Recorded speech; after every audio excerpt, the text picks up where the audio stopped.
All right. Now, just getting back to work from a long weekend at the track in ASA time trial season opener.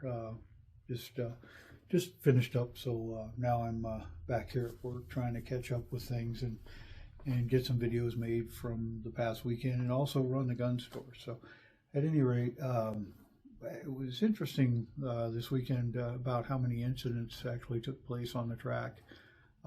We had I put out a video yesterday, day before, something like that. It was just like turn 7 suck fest. You know, we had a car off. I screwed up the turn one.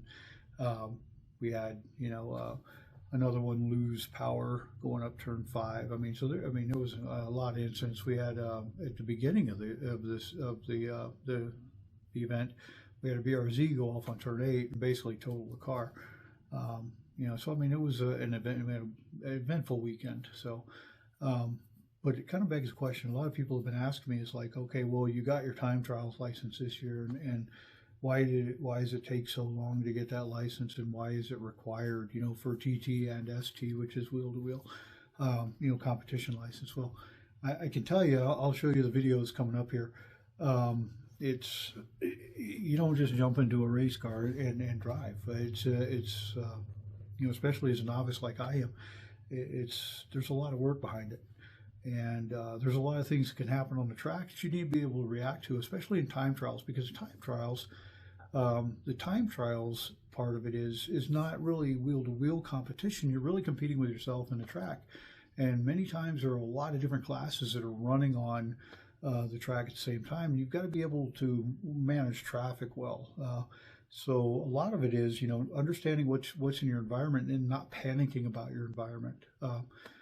You'll see in a video coming up, there was a very, very, very fast Mustang dedicated race car that was coming up behind me as I was kind of chasing a Corvette and a couple other cars up in the distance, and chasing my track time. Well, he passed me like I was standing still. He was a TTU car. And I'm in TT5, so you can see there's a big difference here. He's running probably 10 seconds a lap faster than I am, or more at sometimes. So, you've got to be able to manage traffic and manage yourself and not panic, because one of the mistakes I had made early in my efforts to gain the competition or the time trial license was I would panic in the rearview mirror. I would look up in the rearview mirror, and up at High Plains, Colt actually ran me off the track. It was my fault. Because I was looking in the mirror and he was filling my mirror up, and instead of turning on turn 13, I looked in my mirror and went right off the track. So it can happen, and you learn a lot that way.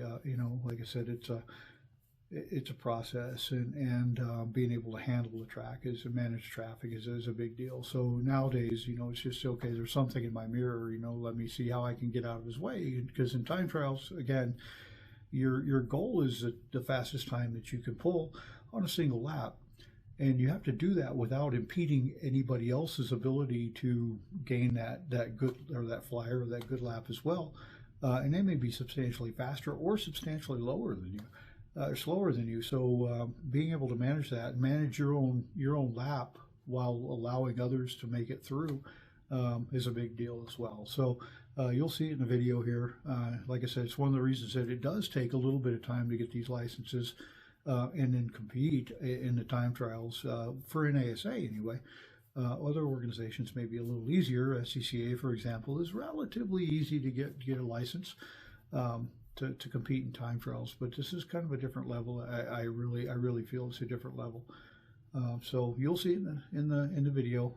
You'll kind of watch me get blown by like I'm standing still, but it kind of hammers home why we have to be licensed and have to be competent on the track. Enjoy. I'll make another video kind of wrapping up the weekend later. Yep.